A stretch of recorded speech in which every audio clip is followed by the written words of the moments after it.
This is a fantastic lesson called My Robotic Friends. It's a lot of fun. We teach programming without using computers. So we get groups together where people program their robotic friends to stack cups in a certain configuration just by drawing arrows on paper. So right now we're implementing the activity that they've been working on. We had a programmer who wrote down this program using arrows, and we have a robot who's reading the arrows to try and figure out what they need to stack using the cups. So she'll translate the arrows into specific movements to try and make one of these stacks.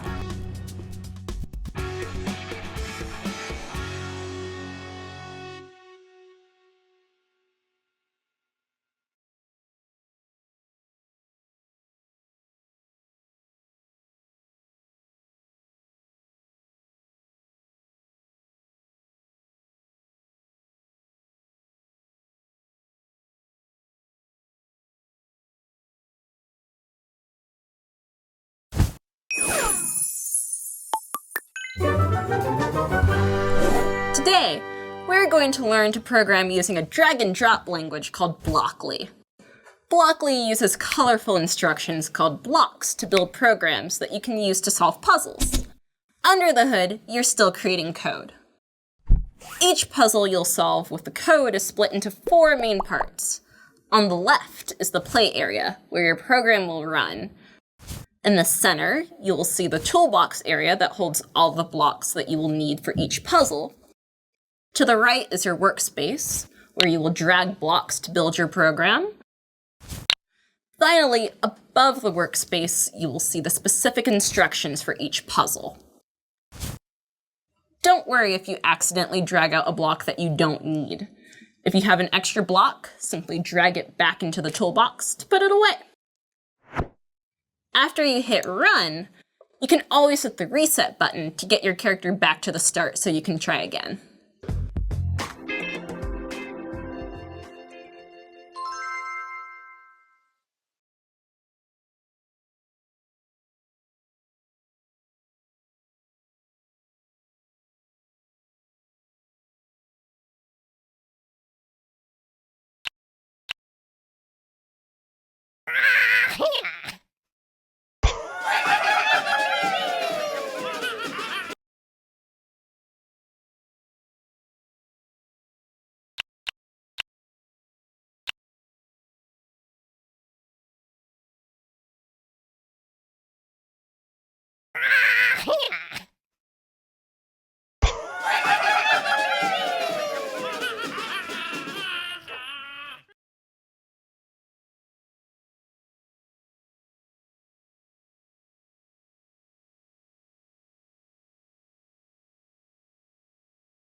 You wouldn't even qualify for the race if you don't have people that are proficient in computer sciences because of how much data the cars collect and the necessity to be able to have people that can write programs to figure out how you can continue to build performance.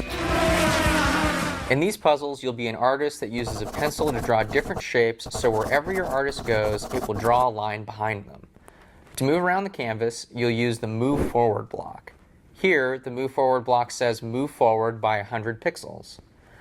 When we hit run, what happens? The artist moves forward a certain amount, and that amount is 100 pixels. Pixels are basically very tiny squares on your computer screen. The other block we have in this puzzle says turn right by 90 degrees. And when we drag that out, that makes our artist turn a certain amount. So you can play around with how far you want the artist to turn. This is a 90-degree turn. And this is a 120-degree turn. And remember, you can change these values by clicking the arrows next to the numbers for pixels and degrees. Enjoy drawing with your artist.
This is a fantastic lesson called My Robotic Friends. It's a lot of fun. We teach programming without using computers.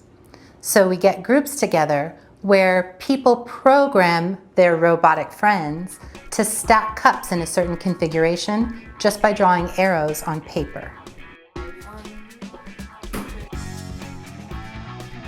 So right now we're implementing the activity that they've been working on. We had a programmer who wrote down this program using arrows, and we have a robot who's reading the arrows to try and figure out what they need to stack using the cups. So she'll translate the arrows into specific movements to try and make one of these stacks.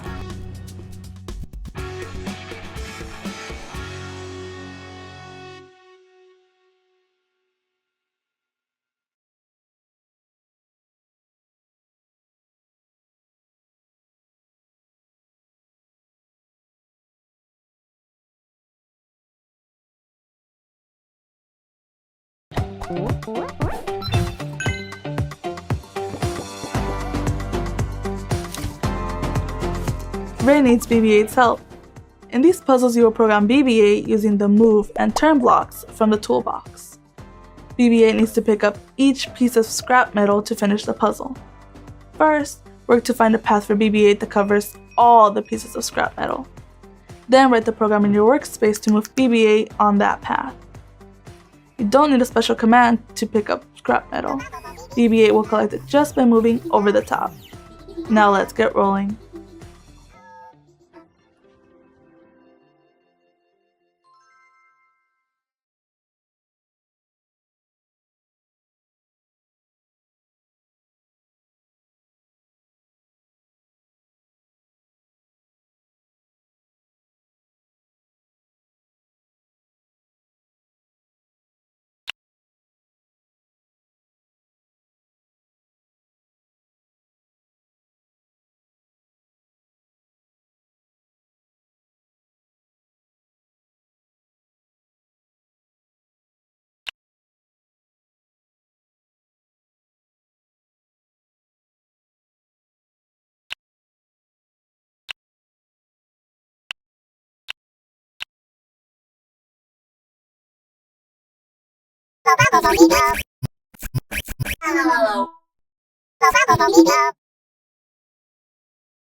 This is the harvester.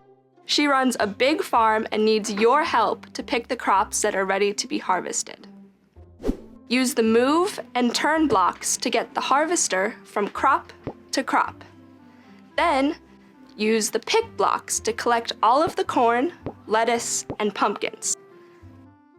The bottom right corner will show you how many are available at that spot. If you see more than one, you'll need to pick the crops multiple times in the same square. Keep an eye out for sprouts. You won't know what crop those are or how many there are until the program is run. So your code may need to check what kind of crop is there before picking it. The sun is shining and it's time to harvest. Let us get started.